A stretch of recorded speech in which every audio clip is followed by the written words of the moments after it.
राष्ट्रिय स्वतन्त्र पार्टी तपाईका लागि पनि खडा भएको हो। हामी एक अर्का विरुद्ध लड्ने होइन, व्यक्ति विरुद्ध लड्ने हो। हामी एक अर्कासँग लड्यौँ भने फेरि पनि तिनै दलहरूको बाहुल्यता बढ्नेछ र फेरि पनि हामी गुनासो गर्दै आउनुपर्ने वातावरण बन्नेछ र फेरि पनि रवि लामिछानेहरू टेलिभिजनको स्क्रिनबाट दल दर्ता गर्न निर्वाचन आयोगमा जाने क्रम बन्द होस्। यही एउटा मञ्च, साझा मञ्च बनोस्। यो मुलुक परिवर्तन गर्न चाहने मानिसहरूका लागि साझा मञ्च बनोस्। जति पनि व्यक्तिहरू परिवर्तनको पक्षमा हुनुहुन्छ, राष्ट्रिय स्वतन्त्र पार्टी ती परिवर्तनका पक्षधरहरूलाई खुला हृदयले निशर्त स्वागत गर्न चाहन्छ। तर तपाईको दलमा आए भने मलाई यो पद दिनुहोला, मलाई यो ठाउँमा राख्नुहोला, यो संगठनमा राखिदिनु होला, मलाई भोलिका लागि यहाँ ठाउँ दिनु होला भनेर शर्त लिएर आउनेहरूलाई राष्ट्रिय स्वतन्त्र पार्टीले एक कप कालो चिया खुवाएर विदा गर्न बाहेक केही पनि गर्न सक्दैन।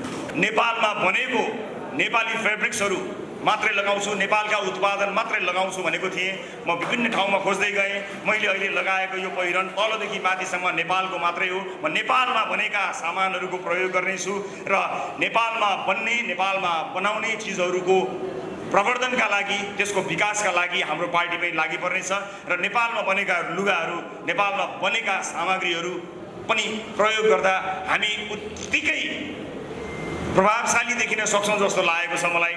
तपाईहरूको अगाडि म उभिएको छु। यहाँ यो सबै मैले लगाएको तलदेखि माथिसम्मको यो पोसाक नेपाली उत्पादन हो, नेपालमा बनेको हो र म निरन्तर रूपमा नेपाली उत्पादनहरूलाई प्रयोग गर्ने प्रतिबद्धतालाई फेरि यहाँहरू समक्ष प्रस्तुत गर्न चाहन्छु।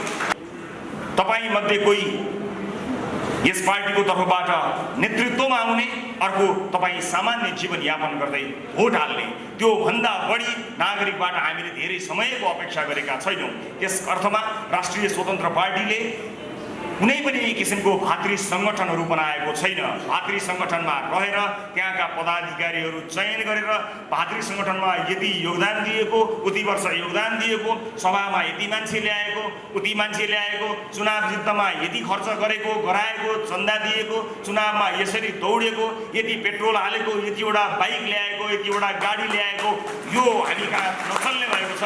त्यस्ता कुनै पनि चिजले काम गर्ने छैन। राष्ट्रिय स्वतन्त्र पार्टीले त्यस्ता किसिमको योगदानलाई भन्दा पनि साँच्चै नै भिजन भएका मानिसहरूको खोजी गरिरहेको छ। ठाउँ ठाउँमा मानिसहरू भेला गराएर पार्टीलाई योगदान दिएकाहरूको युग होइन, अब देशलाई योगदान दिन सक्नेहरूको युगको सुरुवात गरौँ र राजनीतिक दलभित्रको जुन कार्यकर्ता पोस्ने वातावरण छ त्यसलाई अन्त्य गर्नको निमित्त पनि हामीले यस्तो प्रावधान राष्ट्रिय स्वतन्त्र पार्टीमा राखेका हौँ, जसले कुनै पनि भातृ सङ्गठन बनाएको छैन। कति मानिसहरू आज आउन चाहेर पनि देखिन चाहनु भएको छैन, किनकि आफ्नो दलले देखे के भन्ला, आफ्नो दलले थाहा पाए के भन्ला भन्ने पिरले उहाँहरू यही कार्यक्रम आफ्नै घरमा वा कतै सामाजिक सञ्जालको माध्यमबाट हेरिरहनु भएको छ। म तपाईहरूलाई हात जोडेर बिन्ती गर्न चाहन्छु, तपाईको भोट फेरिएन भने यो देशको भविष्य फेरिँदैन। कुनै सम्भावनै छैन। तपाईको उपस्थिति यो कार्यक्रममा होस् नहोस् त्यसको कुनै अर्थ छैन। तर तपाईले चुनाव मार्फत सही मान्छे र जान्ने मान्छेलाई छान्नु भएन भने हामीले यही नियति भोग्नुपर्ने हुन्छ र चुनावभन्दा अर्को विकल्प कहीँ कतै पनि छैन। यदि तपाईँ अहिलेसम्म भएका राजनीतिक दलका क्रियाकलापहरूबाट सन्तुष्ट हुनुहुन्छ भने तपाईहरूले आफ्नो छातीमा हात राखेर आफ्ना सन्ततिका आँखामा आँखा जुदाएर भन्नुहोला कि यो देशमा जे भइरहेको छ सही भइरहेको छ, मैले आस्था राखेको दल र यसको नेताले यो देशको हितमा काम गरिरहेका छन् भनेर भन्न सक्ने साहस सम्भवतः कसैमा पनि छैन। यस अर्थमा हामी राजनीति जानेर, राजनीति बुझेर, राजनीतिका सारा कथा व्यथा पानाहरू कण्ठस्थ गरेर होइन, यसलाई फेर्नुपर्छ, यसलाई बदल्नुपर्छ भनेर आएका छौँ। हामीलाई धेरैले भन्नुहुन्छ तपाईँहरूको आदर्श के हो, तपाईँहरूको विचार के हो, तपाईँको सिद्धान्त के हो। हामीले स्पष्ट रूपमा भनेका छौँ, नेपालको संविधानले नेपाली नागरिकको स्वास्थ्य कस्तो हुन्छ भन्ने कुरा स्पष्ट लेखेको छ। नेपालको संविधानले नागरिकको शिक्षा कस्तो हुनुपर्छ स्पष्ट लेखेको छ। नेपालको संविधानले महिलाहरू कसरी सुरक्षित गर्ने, कसरी सुरक्षित रहने भन्ने कुरा स्पष्ट लेखेको छ। नेपालको संविधानले यो देशको विकास कसरी हुन्छ भन्ने कुराको प्रत्याभूति दिएको छ, मानवाधिकारको प्रत्याभूति दिएको छ, सम्पूर्ण कुराहरूलाई स्पष्ट रूपमा राखेको छ। नयाँ विचारहरू जन्माउँदै, नयाँ बाचा कसमहरू खाँदै जनतालाई झुक्क्याउनु भन्दा संविधानले गरेको बाचा पूरा गर्नको निमित्त, त्यसको पहरेदार बन्नको निमित्त हामी संवैधानिक समाजवादको नारा लिएर यहाँहरू समक्ष आएका छौँ, जसले नयाँ बाचा होइन जनतालाई गरिएको बाचा पूरा गराउनको निमित्त काम गर्नेछ। यही प्रतिबद्धता सहित हामी यहाँहरू समक्ष आएका छौँ। आम नागरिकहरूका धेरै गुनासाहरू सुन्ने अवसर पाएँ। त्यहाँ आएको गुनासाहरू सुन्दाखेरि हामीलाई यस्तो लाग्यो कि आम मानिसहरू सामान्यभन्दा सामान्य कुराहरूको प्रतीक्षा गरिरहेका छन्। तपाईँलाई जानकारी गराउँ, जहाँ मेरो कार्यालय थियो त्यसको बाटो पारी यो देशका प्रधान न्यायाधीशको निवास छ, जसलाई न्यायमूर्ति भनिन्छ। प्रधान न्यायाधीशको निवास हाम्रो कार्यालयको ठ्याक्कै अगाडिपट्टि बाटो पारी र हामी एक सामान्य सञ्चारकर्मीको कार्यालय बाटो वारी। तपाईँहरू विश्वास गर्नुहुन्न होला, त्यहाँ चरो मुसो जाँदैन थियो। एउटा टेलिभिजनको कार्यक्रममा आफ्नो दुःख पोख्न मान्छेहरूको भिड लाग्थ्यो, घुइँचो लाग्थ्यो। अब भन्नुहोस्, न्याय कहाँबाट मिल्छ नागरिकलाई? र म सञ्चारकर्मी नै रहेर त्यो भिडलाई अझ धेरै, अझ लामो, अझ बढी आँसुको खोलो देखाउनु पनि सक्थेँ होला। तर लाग्यो लामो यात्रामा कि नागरिकको गुनासो सुनाएर देखाएर मात्र हुँदैन, तिनलाई समाधान गर्नैपर्छ।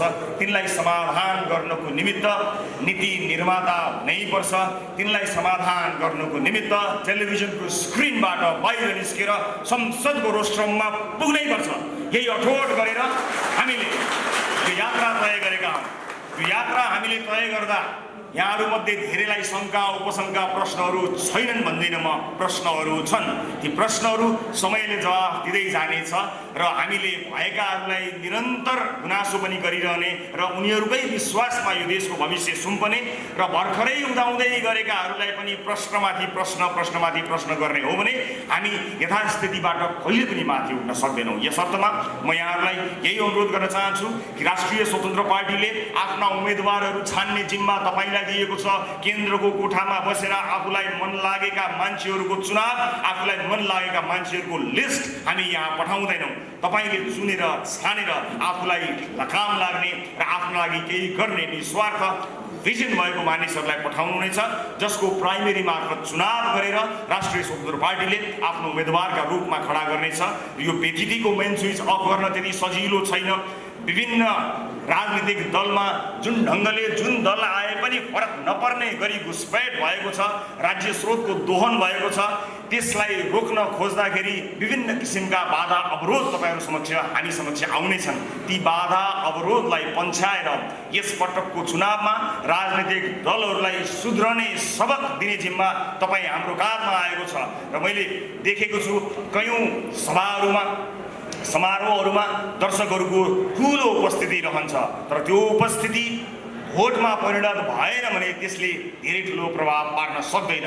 मलाई विश्वास छ यो हलको यो भव्य उपस्थिति अनि विभिन्न माध्यमबाट ठाउँ ठाउँमा बसेर हामीलाई हेर्नु भएका दाजुभाइ दिदीबहिनीहरूको चुनावमा उपस्थितिले यसपटक नेपाललाई परिवर्तनको बाटोतर्फ उन्मुख गर्नेछ।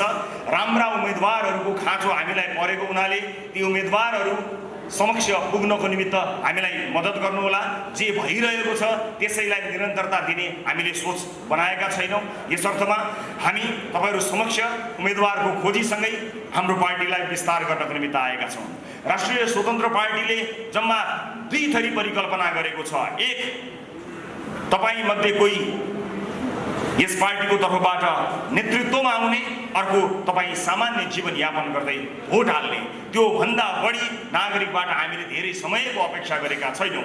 त्यस अर्थमा राष्ट्रिय स्वतन्त्र पार्टीले कुनै पनि किसिमको भातृ सङ्गठनहरू बनाएको छैन। भातृ सङ्गठनमा रहेर त्यहाँका पदाधिकारीहरू चयन गरेर भातृ सङ्गठनमा यति योगदान दिएको, उति वर्ष योगदान दिएको, सभामा यति मान्छे ल्याएको, उति मान्छे ल्याएको, चुनाव जित्नमा यति खर्च गरेको गराएको, चन्दा दिएको, चुनावमा यसरी दौडेको, यति पेट्रोल हालेको, यतिवटा बाइक ल्याएको, यतिवटा गाडी ल्याएको, यो हामी कहाँ नचल्ने भएको छ। छ।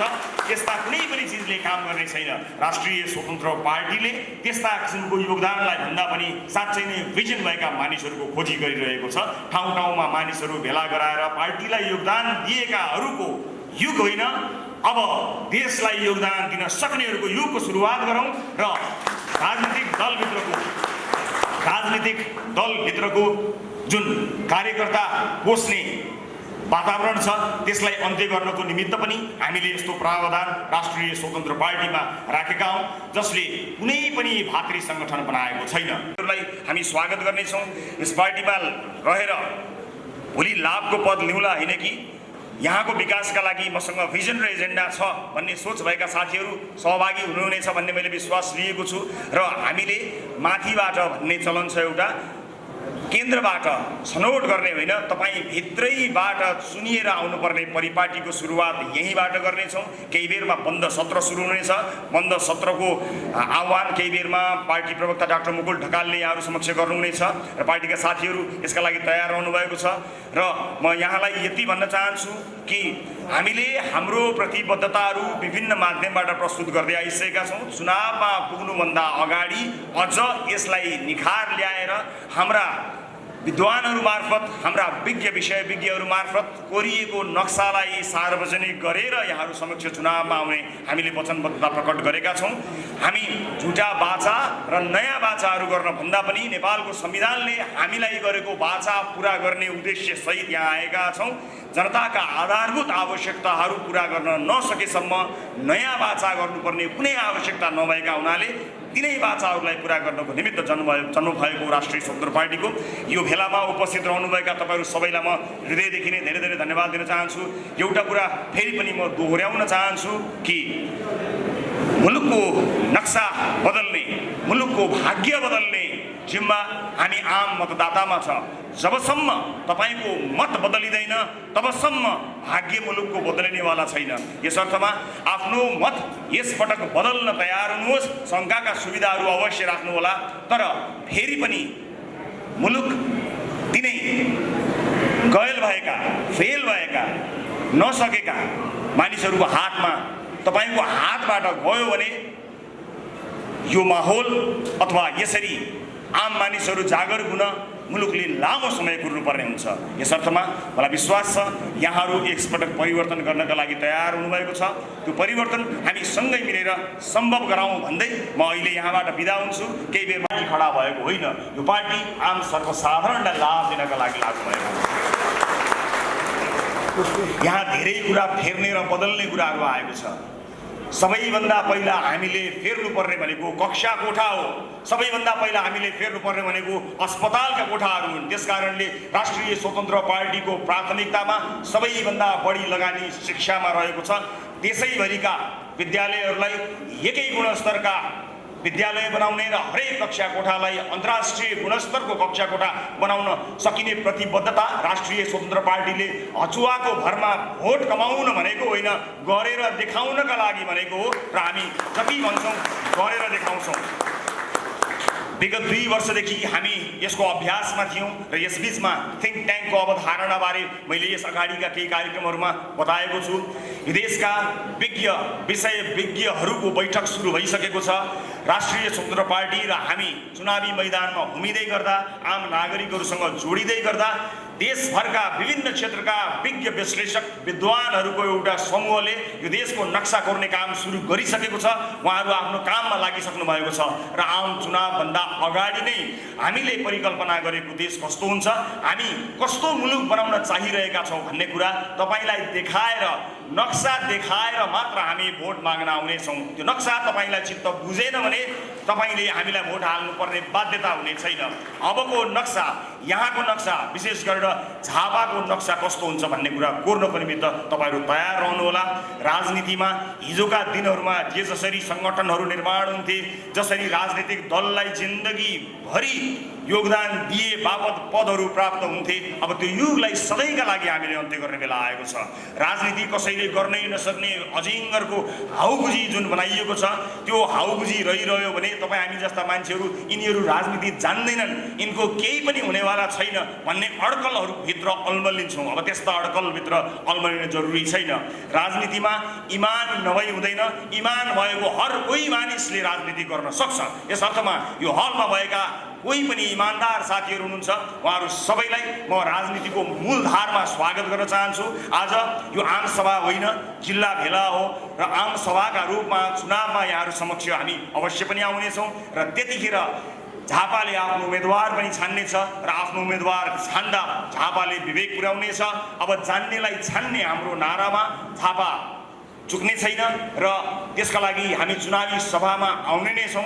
आजको यो जिल्ला भेला हो। यो जिल्ला भेलाबाट हामी यहाँ एउटा तदर्थ समिति बनाउनेछौँ। यो तदर्थ समितिमा रहेका साथीहरूले आफ्नो जिम्मेवारी पुरा गर्नुहुनेछ र विशेष गरेर उम्मेदवार छनौटमा विशेष योगदान दिनुहुनेछ। यहाँबाट विभिन्न व्यक्तिहरूले स्वतन्त्र रूपमा गैर दलीय रूपमा उम्मेदवारी दिनुभएको स्थानीय निर्वाचनमा र अहिले पनि दिन लागेको जानकारी हामीलाई प्राप्त भएको छ। राष्ट्रिय स्वतन्त्र पार्टी तपाईँका लागि पनि खडा भएको हो। हामी एक अर्का विरुद्ध लड्ने होइन, व्यक्ति विरुद्ध लड्ने हो। हामी एक अर्कासँग लड्यौँ भने फेरि पनि तिनै दलहरूको बाहुल्यता बढ्नेछ र फेरि पनि हामी गुनासो गर्दै आउनुपर्ने वातावरण बन्नेछ र फेरि पनि रवि लामिछानेहरू टेलिभिजनको स्क्रिनबाट दल दर्ता गर्न निर्वाचन आयोगमा जाने क्रम बन्द होस्। यही एउटा मञ्च, साझा मञ्च बनोस्। यो मुलुक परिवर्तन गर्न चाहने मानिसहरूका लागि साझा मञ्च बनोस्।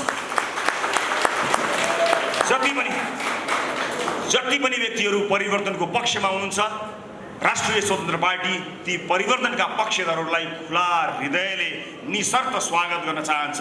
तर तपाईँको दलमा आए भने मलाई यो पद दिनुहोला, मलाई यो ठाउँमा राख्नुहोला, यो सङ्गठनमा राखिदिनु होला, मलाई भोलिका लागि यहाँ ठाउँ दिनुहोला भनेर शर्त लिएर आउनेहरूलाई राष्ट्रिय स्वतन्त्र पार्टीले एक कप कालो चिया खुवाएर विदा गर्न बाहेक केही पनि गर्न सक्दैन।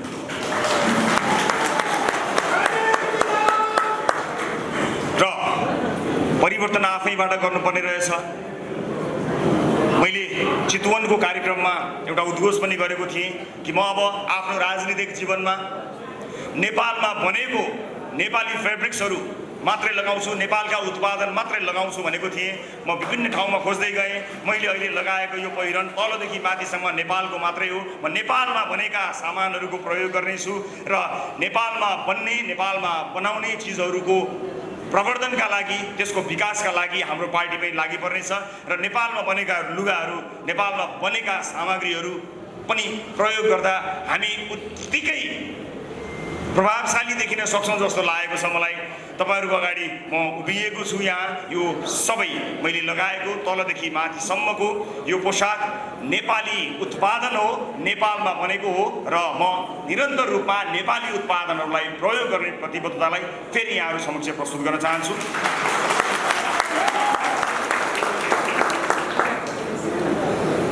यो सँगसँगै